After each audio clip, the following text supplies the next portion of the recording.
العزيز الجبار المتكبر الخالق البارئ المصور الغفار القهار الوهاب الرزاق الفتاح العليم القابض الباسط الخافض الرافع المعز المذل السميع البصير الحكم العدل اللطيف الخبير الحليم العظيم الغفور الشكور العلي الكبير الحفيظ المقيت الحسيب الجليل الكريم الرقيب المجيب الواسع الحكيم الودود المجيد الباعث الشهيد الحق الوكيل القوي المتين الولي الحميد المهدي المبدئ المعيد المحيي المميت الحي القيوم الواجد الماجد الواحد الأحد الصمد القادر المقتدر المقدم المؤخر الأول الآخر الظاهر الباطن الولي المتعالي البر التواب المنتقم العفو الرؤوف ملك الملك ذو الجلال والإكرام المقسط الجامع الغني المغني المؤتي المانع الضار النافع النور الهادي البديع الباقي الوارث الرشيد الصبور الذي لم يلد ولم يولد ولم يكن له كفوا أحد ليس كمثله شيء وهو السميع البصير. Bismillahirrahmanirrahim. Allahumma antas salam wa minkas salam wa ilaika ya'udus salam. Wa hayyina rabbana bis salam wa adkhilna al-jannata daras salam. Tabarakta rabbana wa ta'alaita ya dzal jalali wal ikram. Bi rahmatika ya arhamar rahimin. Wa salamun alal mursalin walhamdulillahi rabbil alamin. A'udzu billahi minasy syaithanir rajim. Bismillahirrahmanirrahim. Berlindung kepada Allah dari godaan dan tipu daya syaitan yang direjam dengan menyebut nama Allah, Tuhan yang Maha Pengasih lagi Maha Penyayang. Segala puji bagi Allah, Tuhan Sang Pencipta bagi sekalian alam. Muslimin muslimah jamaah pengajian Ihfazillah Yahfazka. Allah melindungi hambanya dengan banyak cara. Salah satu di antara yang Allah habarkan melalui baginda Rasulullah Shallallahu Alaihi Wasallam adalah perlindungan Allah melalui menjaga peraturan dan menjaga hubungan baik dengan Allah Subhanahu wa Ta'ala. Sebagaimana orang-orang yang sebelum kita selamat membawa imannya dan selamat membawa hidupnya dipersembahkan kepada Sang Pencipta. Dan kita berusaha untuk meniru dan mengikuti. Mulai yang kita lafazkan, inna sholati wa nusuki wa mahyaya wa mamati lillahi rabbil alamin.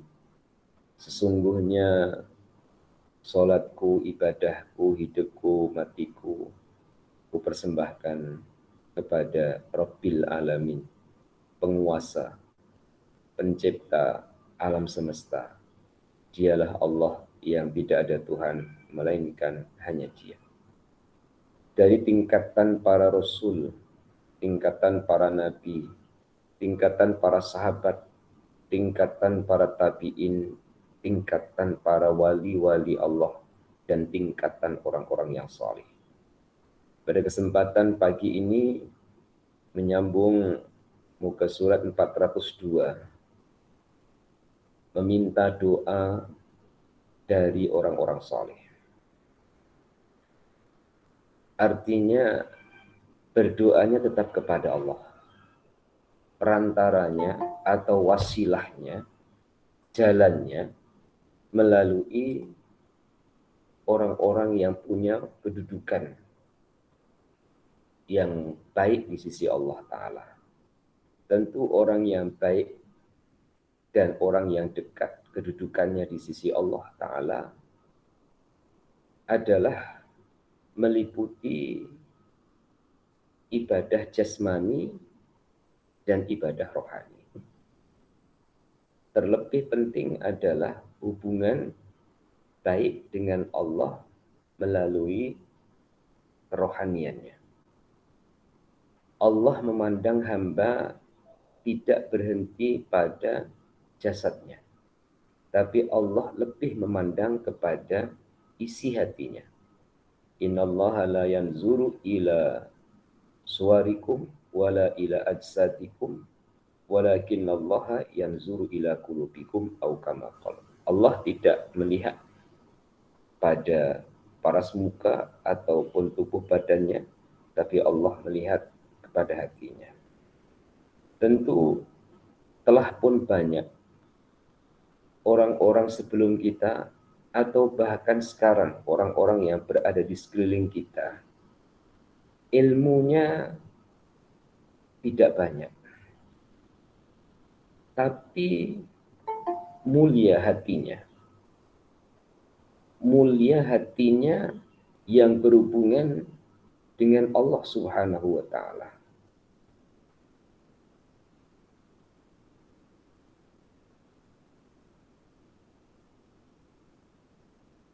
Tapi selalu berterima kasih kepada Allah. Selalu mendahulukan sabar dan redha dengan ujian dan ketentuan ketetapan Allah Subhanahu wa Ta'ala. Oleh itu, ilmu adalah pakaian. Harta juga demikian. Arti pakaian itu bisa berubah-ubah. Boleh bertukar-tukar. Kemampuan kita untuk belajar melalui akal. Akal kita ini semakin bertambah usia juga ada kelemahannya. Maka orang-orang yang dekat di sisi Allah, orang-orang yang masuk dalam golongan orang-orang yang solih, tidak dibatasi harus orang pandai saja. Juga tidak dibatasi harus orang kaya saja. Tidak dibatasi harus orang yang punya kedudukan tinggi saja. Tapi adalah mereka-mereka yang bersih hatinya, suci hatinya dari sifat-sifat yang tercela, dan diisi hatinya dengan keagungan dan kebesaran Allah Subhanahu wa Ta'ala. Sehingga mereka-mereka itu mempersembahkan, memperuntukkan hidupnya kepada Allah. Kita-kita pula yang belum seperti mereka dan ingin seperti mereka, yang saya maksudkan mereka adalah orang-orang solih, dan kita latihan menuju seperti mereka, akan diajarkan pagi ini tentang meminta doa dari orang-orang soleh. Pada keterangannya, saya bacakan, pernahkah kamu berkata kepada seorang laki-laki yang soleh? Apa yang ditanyakan atau yang disampaikan? Jangan kamu melupakan kami dari doa-doamu, wahai saudaraku. Jawabannya adalah iya. Tetapi dengan dua syarat. Yaitu syarat pertama, dia mesti orang yang hidup. Dan syarat kedua, dia juga mesti orang yang benar-benar soleh. Itu harus saya perjelas penggal ini. Dan semoga Allah Ta'ala memudahkan kepada saya untuk menjelaskan. Dan penjelasan yang benar di sisi Allah Ta'ala dan benar mengikut baginda dan benar untuk diterima kita semua. Muslimin dan muslimah, apa yang dinamakan hidup? Puan-puan jika tanya, tepuk dada, apa yang dinamakan hidup? Jawaban orang Arab simpel. Al-hayat biddul mamat. Hidup itu ya tidak mati. Orang Arab jawab, apa yang dinamakan hidup? Hidup itu tidak mati. Al-hayatu biddul mamat. Lawan dari hidup adalah mati. Sekarang persoalannya, apakah roh itu mati? Tidak. Roh tidak pernah mati. Tubuh badan kita ditinggalkan oleh roh terpisah. Yang mati itu jasadnya. Rohnya tidak mati. Dan ini harus kita yakini. Tidak berakhir kehidupan dengan kematian. Karena kematian adalah merupakan perpindahan dari alam yang dilalui dengan alam yang akan dilalui. Bermakna akan bisa berhubungan dan akan bisa terus berhubungan orang yang berada di dunia dengan orang yang sudah meninggalkan dunia. Supaya tidak mengelirukan, saya pinjam atau pindah bahasa orang yang berada di dunia dengan orang yang sudah keluar dari dunia. Saya tidak gunakan bahasa mati. Karena orang yang sudah keluar dari dunia, dia hidup di alamnya. Kita yang masih di dunia, kita hidup di alam dunia. Hidupnya kita bersama dengan jasad di dunia. Hidup mereka terlepas dari jasad. Orang melihat, orang mengatakan itulah mati. Tapi sebenarnya dia tidak mati. Berulang di dalam ayat Al-Quran, Allah mengatakan, Allah berfirman, وَلَا تَقُولُ لِمَنْ يُقْتَلُ فِي سَبِيلِ اللَّهِ أَمْوَاتٍ. Jangan kamu katakan orang yang mati di jalan Allah itu mati. Bal ahya'un. Mereka itu hidup. Walakin la tashurun. Tapi kamu tidak menyadari. Di atas dasar ini, sukacita untuk saya menjelaskan yang dituliskan oleh Dr. A'ad Al-Qarni dalam kitab Ihfazillah Yahfazka ini, bahwa minta doa menurut beliau adalah, minta doa dengan orang solih, menurut beliau harus menetapi 2 syarat. Tapi nanti saya jelaskan yang ketiganya dan yang keempatnya. Menurut beliau nomor 1 syaratnya adalah mesti dia orang hidup. Tidak salah, tapi tidak mesti. Semoga tidak mengelirukan. Kata-kata beliau tidak salah, tapi tidak mesti orang hidup.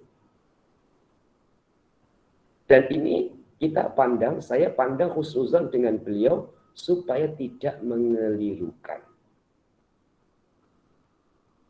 Artinya tidak mengelirukan bahwa orang datang ke orang mati atau orang yang sudah berada di alam kubur, kemudian tidak paham jalurnya, petanya, salurannya, dan hubungannya, akhirnya terjadi syirik.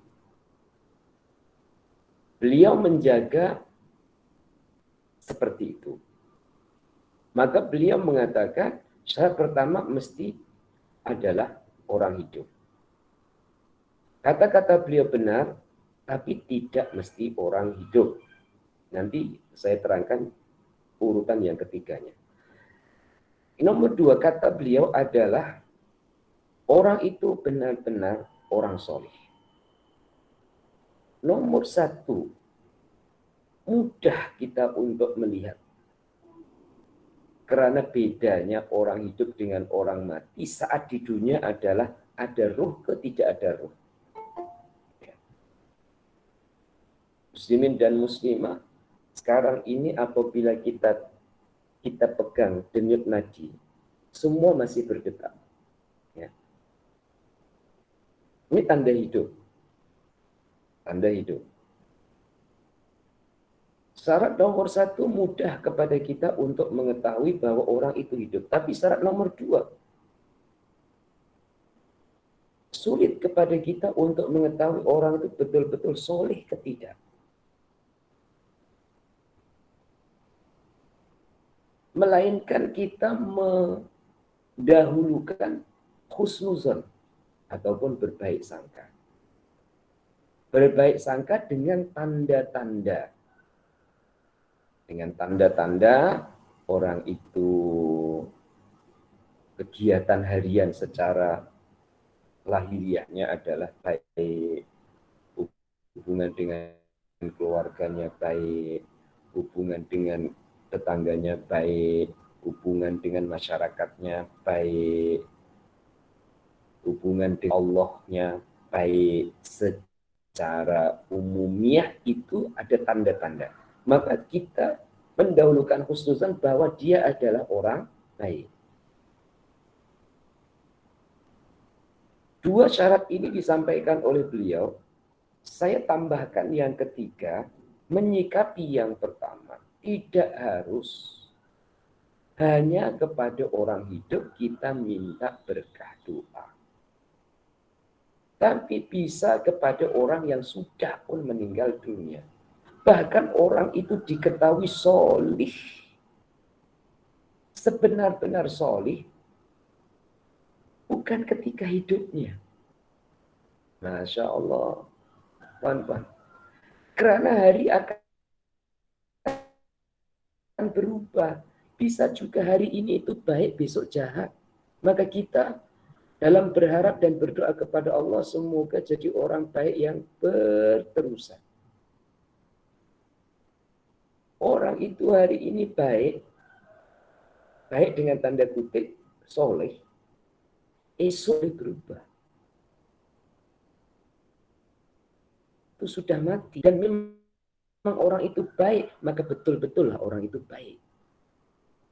Maka orang baik terkenal di alam malakut dan akan lebih dikenal ketika selepas matinya. Jadi bertawassul ataupun berwasilah ataupun minta doa kepada Allah melalui orang-orang yang sudah meninggalkan dunia.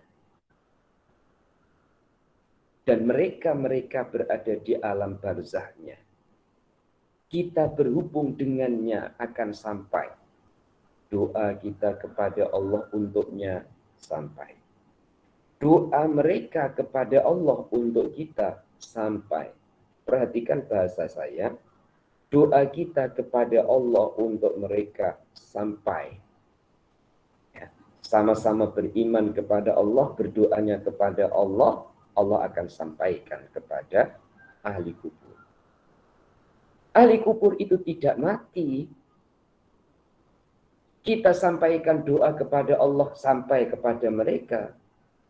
Mereka yang tidak mati hanya berpindah alam di dalam kuburnya, mereka pun berdoa kepada Allah. Untuk orang yang mendoakan. Contoh mudah. Puan-puan pergi ke kubur. Disunahkan untuk baca salam. Assalamualaikum ya ahla diyar qaumil mu'minin wa inna insyaallah bikum lahikun. Salam sejahtera kepada penghuni-penghuni kubur. Kami insya Allah juga akan menyusul kamu. Secara logika, kita ucapkan salam karena dia dengar. Ya. Hanya berbeda alamnya, maka jawabannya kita tidak mendengar. Itu yang disebut oleh Allah dalam Al-Quran. Innaka la tusmi'u man fil kubur. Kamu tidak mendengar apa yang dikatakan oleh orang yang ada di kubur. Tapi yang kita katakan untuk mereka bisa dengar. Muslimin dan muslimah berarti tidak terhalang untuk meminta doa kepada Allah melalui orang-orang yang sudah mati. Tuan-tuan guru kita berziarah kepadanya, kita doakan kepada Allah. Dan semoga beliau mendoakan kepada Allah untuk kita. Ya. Sekali lagi, kita doakan beliau pada Allah. Dan semoga beliau mendoakan kepada Allah untuk kita. Berarti yang disampaikan oleh Dr. Aib Al-Qarni tidak dibatasi kepada orang yang hidup saja. Selanjutnya, dia mestilah orang yang masih hidup. Maka orang yang mati tidak termasuk dalam golongan ini, sudah saya jelaskan. Ya. Maka kamu tidak boleh pergi ke kubur atau kepada yang telah mati dan berdoa, kami bertawasul denganmu kepada Allah. Karena apabila kamu melakukan hal tersebut, kamu akan termasuk golongan orang-orang musyrik. Dan apabila kamu melakukan hal itu, maka kamu akan menjadi orang yang benar-benar rugi di dunia dan di akhirat. Dan kamu tidak akan mempunyai sedikit pun daripada keuntungan di sisi Allah pada hari kiamat kelak. Saya halusi. Ya. Jamaah pengajian ihfazillah yahfazka. Orang itu ya, punya tahapan keilmuan yang berbeda.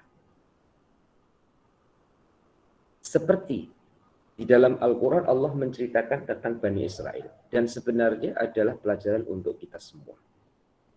Bani Israel itu terbagi jadi 3. Satu, orang yang pandai. Jadi ikutan. Yang nomor 2 adalah orang munafik yang mencari keuntungan untuk kepentingannya. Yang nomor 3, orang bodoh yang ikut tanpa mau berpikir. Umat manusia, walaupun bukan Bani Israel, juga ada 3 golongan ini. Yang bisa jadi contoh dan ikutan. Nomor 2, yang selalu mencari keuntungan untuk kepentingannya. Maka ini orang ya boleh ampuh sana, boleh ampuh sini, hinggap sana, hinggap sini, mana yang menguntungkan. Yang nomor 3 adalah orang bodoh, orang yang tidak berilmu. Dia ikut tanpa berpikir. Nah, muslimin dan muslimah, tuan-tuan guru, di dalam menjaga tauhid ataupun menjaga agama Allah di tengah-tengah umatnya, banyak strategi dan cara. Saya bayangkan generasi atuk nenek saya. Generasi di mana pada saat itu adalah masih berhadapan dengan penjajahan. Negara yang belum merdeka atau baru merdeka yang belum stabil kondisi dan keadaannya. Sehingga sistem pendidikan, baik itu secara bacaan ataupun secara tulisan, masih sangat terbatas. Dakwahnya para wali ataupun tuan-tuan guru adalah dakwah bilhal. Dakwah dengan cara memberi contoh perbuatan. Belum lagi melalui papan tulis, whiteboard untuk menulis. Tapi melalui contoh perbuatan. Sehingga orang kampung melihat tuan guru diikuti. Tuan guru ziarah kubur diikuti. Dan itu tidak hanya karena tidak percaya. Yang dilakukan oleh tuan guru, yang dilakukan oleh kiai itu baik. Kemudian kumpul bersama, diambilkan surah-surah yang pendek, yang mudah untuk diikuti, dirangkai dengan kalimat thayyibah, dikenal dengan tahlil. Tidak tanya, tuan guru ajak ikut. Zaman itu. Jadi tidak mendahulukan logika, tapi mendahulukan ketaatan kepada sang gurunya. Dunia berubah. Sistem pendidikan di-upgrade. Sehingga mendapatkan buku mudah. Kelas-kelas pengajian juga mudah. Saat ini manusia kekurangan figur idola, contoh dalam kehidupan. Karena selalu berpikir benar atau salah. Selalu berpikir dengan logika. Padahal agama tidak semua harus difikir dengan logika. Maka ada dalil akli, ada dalil nakli. Akli berarti akal, Allah kurniakan. Nakli berarti ayat-ayat Al-Quran atau hadis Rasulullah SAW yang menjelaskan tentang Al-Quran. Nah, di saat manusia terdedah dengan pengaruh yang mempengaruhi ia untuk tanda tanya dengan yang dilakukan oleh tuan-tuan guru ataupun para kiai sebelumnya, timbul pro dan kontra. Kemudian menggunakan akalnya yang tidak masuk akal, menurutnya ditolak. Yang masuk akal dijadikan pegangan. Contoh, muslimin dan muslimah bicara dengan ahli kubur. Menurut akal mustahil. Tapi Allah Ta'ala bisa menyambungkan orang hidup dengan orang mati. Karena orang mati sebenarnya tidak mati. Rohnya tetap hidup. Bisa berhubungan dengan sama-sama ruh. Kalau jasadnya tidak berhubung, karena jasadnya orang mati kembali ke tanah, dari tanah balik ke tanah. Tapi roh ini bisa berhubung. Muslimin dan muslimah, rohnya bisa berhubung. Maka hubungan roh dengan roh, orang yang datang ke kubur bukan untuk minta kepada orang mati.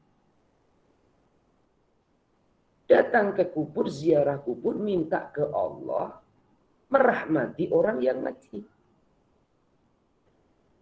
Orang yang mati, orang yang soleh, minta kepada Allah untuk orang yang mendoakannya. Jika Allahnya dihilangkan, maka terjadilah kemusyrikan. Tapi Allah Ta'ala tetap jadi tujuan, maka tidak musyrik ataupun menyekutukan Tuhan. Penggal yang baru saja saya baca, muslimin muslimah, bukan saya menyalahkan, tapi muslimin dan muslimah tetap sama-sama kita berhusnuzon bahwa cara beliau menjaga orang-orang awam yang ikut membaca kitab beliau ataupun membaca buku beliau supaya tidak terpesong. Disampaikan secara akal terlebih dulu, ya, maka dikatakan oleh beliau, apabila kamu lakukan hal tersebut, kamu akan masuk golongan orang yang menyekutukan Allah. Ya, jika ya, ia minta kepada orang mati. Puan-puan datang ke kubur, itu bukan minta orang mati. Kita mendoakan kepada orang mati. Ya. Sebenarnya perkara ini sudah pun selesai pembahasan ulama-ulama sebelum kita. Sehingga ziarah kubur yang dibenarkan oleh Rasulullah SAW, orang hidup mendoakan kepada orang mati kepada Allah. Begitu juga orang mati mendoakan kepada orang hidup juga kepada Allah. Muslimin dan muslimah sekalian, kita teruskan dasar ayat di surah Az-Zumar ayat 65. A'udzubillahi minasyaitonirrajim. Wa laqad uhiya ilaika wa ilal ladzina min qablika la in asyrakta la yahbatanna 'amaluka wa la takunanna minal khasirin. Dan sesungguhnya telah diwahyukan kepadamu dan kepada nabi-nabi yang sebelummu, jika kamu mempersekutukan Tuhan, niscaya akan habislah amalmu dan tentulah kamu termasuk orang-orang yang rugi. Di surah Az-Zumar ayat 65. Ya, tidak ada Tuhan melainkan hanya Allah. Ya. Tentu tidak ada balasan, pahala, melainkan dari Allah. Sekali lagi, tidak ada Tuhan melainkan Allah. Tentu tidak ada balasan melainkan dari Allah. Orang-orang yang mengesahkan Allah sedikit demi sedikit pasti akan membawa hidupnya kepada Allah. Saya ulang. Orang-orang yang mengesahkan Allah, artinya mengakui keesaan Allah, tidak ada Tuhan melainkan hanya Dia, kalimat tauhid la ilaha illallah jadi pegangannya, sedikit demi sedikit pasti akan membawa hidupnya kepada Tuhannya. Dan ini insya Allah adalah jamaah pengajian Ihfazillah yang Fazka berada dalam kategori itu. Walaupun belum semua, tetapi sedikit demi sedikit akan kita bawa. Maka barang siapa yang di hatinya adalah ilaha illallah, keyakinan tidak ada Tuhan melainkan hanya Allah, walaupun harus berada di neraka, pasti ia akan diangkat oleh Allah Subhanahu wa Ta'ala dari neraka karena ada kalimat tauhid di dalam hatinya. Jadi muslimin dan muslimah, sebenarnya orang menyekutukan Allah, yang paling tahu adalah Allah yang disekutukan. Saya buatkan contoh hubungan manusia. Ya. Para jemaah yang dirahmati oleh Allah, anak kita itu ayahnya satu, ibunya satu. Ya. Dia panggil ayah kandung ya ayah, ataupun bapak, ataupun apa. Dia panggil bukan ayahnya pun panggil ayah juga. Apakah anak yang panggil ayah kepada orang lain itu adalah menduakan ayahnya? Kemudian puan-puan tersinggung. Puan-puan tersinggung. Itu bukan ayahmu, kenapa kamu panggil ayah? Ayahmu itu ini. Tentu tidak. Karena tuan-tuan faham bahwa dia panggil ayah ke orang lain itu adalah sesuai dengan pangkatnya orang tua. Dipanggil bapak, dipanggil ayah, dipanggil apa. Bukan menduakan ayahnya. Ayahnya tetap satu. Muslimin dan muslimah, kita itu dengan Allah. Allah yang paling tahu tentang kita. Saat kita lapar ambil nasi, apakah kita menduakan Allah dengan nasi? Saat kita perlu uang, kemudian kita ambil uang, apa kita menduakan Allah dengan uang ataupun dengan harta? Tentu insya Allah tidak. Kita tidak menduakan Allah, kita ambil pemberian Allah dan kita tetap mengesahkan Allah. Walaupun kadang-kadang panggilan Allah dengan panggilan makhluk itu lebih cepat didatangi panggilan makhluk daripada panggilan Allah, dan itu harus diakui. Ada azan. Allahu Akbar, Allahu Akbar. Dengan ada telepon. Muslimin muslimah, kadang telepon yang kita dahulukan. Dengan panggilan orang yang didahulukan. Karena bisikan-bisikan di hatinya, waktu sholat itu ada waktu 1 jam, tapi kalau dia panggil saya itu ada urusan penting. 1001 alasan masing-masing. Yang jelas Allah Ta'ala Maha Tahu, dan yang dilakukan itu tidak semestinya dikatakan menyekutukan Allah. Maka orang yang mentauhidkan Allah, mengesahkan Allah, lambat laun sedikit demi sedikit akan membawa hidupnya ini kepada Allah. Maka jangan berhenti, artinya jangan jemu, tapi teruskan untuk zikir. Supaya bertambah pandangan kita kepada Allah, Allah yang Maha Agung, Allah Maha Besar, Allah Maha Hebat, Allah Maha Kasih, Allah Maha Penyayang, Allah Maha Pemurah, Allah Maha Kaya. Kehebatan Allah Ta'ala dikenali. Kemurahan Allah Ta'ala dikenali. Segala keperluan kita, hajat kita ada di sisi Allah. Saat sudah mulai seperti itu, tidak akan mendahulukan mengetuk pintu makhluk, melainkan sudah mengetuk pintu Allah. Dan semoga jamaah ifadillah yafazka diberikan kekuatan oleh Allah Ta'ala untuk berpikir yang jernih di atas dasar hati yang jernih. Muslimin dan muslimah mengetuk pintu Allah ataupun datang kepada Allah, kemudian tidak mau bergerak, ikhtiar, kemudian usaha. Tentu untuk keperluan hidupnya tidak akan datang dengan sendirinya, walaupun Allah kuasa untuk mendatangkan tanpa ikhtiar dan usaha. Bedanya begini. Saya cas dulu, saya punya laptop.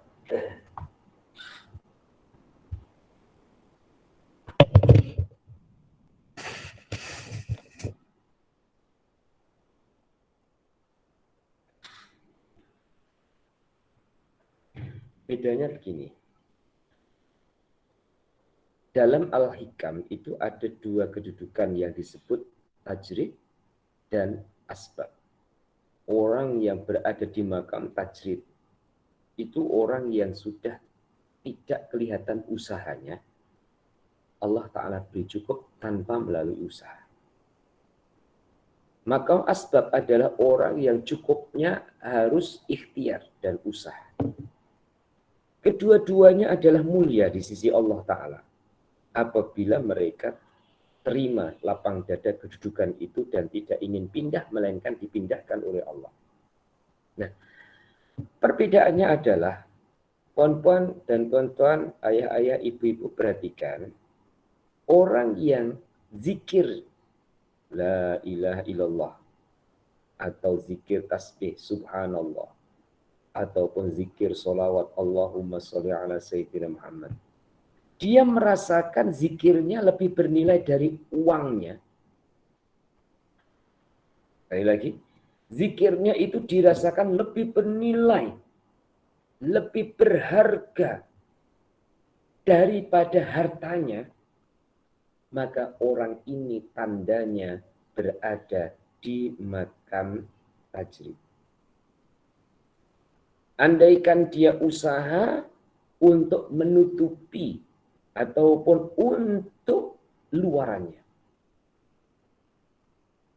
Beda dengan orang yang zikir, tapi merasa zikirnya dengan hartanya atau uang itu, kekayaan itu lebih mulia, lebih bernilai dari zikirnya. Tuan-tuan dan puan-puan, di hatinya punya jawaban yang berbeda. Apakah kita, termasuk juga saya, saat berzikir, saat baca Quran, sudah merasakan, dan yang kita rasakan adalah Al-Quran yang kita baca itu lebih mulia, lebih bernilai dan berharga dibandingkan dengan uang, dibandingkan dengan harta. Nggak perlu dijawab dengan lisan, jawab dengan hati. Atau posisinya, kedudukannya, zikirnya dengan harta, dia rasa harta itu lebih besar daripada zikirnya. Kalau harta dipandang lebih besar daripada zikirnya, maka orang ini berada di makam asbab, sebab dia tidak akan mendapatkan sesuatu yang diperlukan, melainkan dia harus ikhtiar dan juga usaha. Muslimin dan muslimah. Dan ini peranannya adalah hati. Tidak semudah berbicara, mengatakan lebih bernilai zikir daripada harta. Ya, tapi ada yang merasakan lebih bernilai harta daripada zikir. Mana yang benar? Dua-dua benar sesuai dengan kondisi, sesuai dengan kedudukan hatinya. So, apabila kita carikan titik persamaan, orang yang merasa zikir dan harta itu harta lebih bernilai, sebenarnya harta itu juga milik Allah yang bisa mengingatkan orang itu kepada Allah. Itulah pentingnya peringatan, bimbingan dari para guru untuk siapapun profesi dalam menjalani hidupnya. Karena bekerja itu bisa jadi jalan ingat Allah. Dapat untung, jalan ingat Allah. Ya, bertani, berkebun, dan profesi-profesi lainnya. Intinya adalah jangan mudah mengkafirkan orang ataupun mengatakan musyrik kepada orang lain. Ya. Cukuplah awali dari diri kita sendiri untuk kita jaga dan kita akui. Ya. Kita akui bahwa kadang kita itu lebih cepat memenuhi panggilan makhluk daripada panggilan Allah.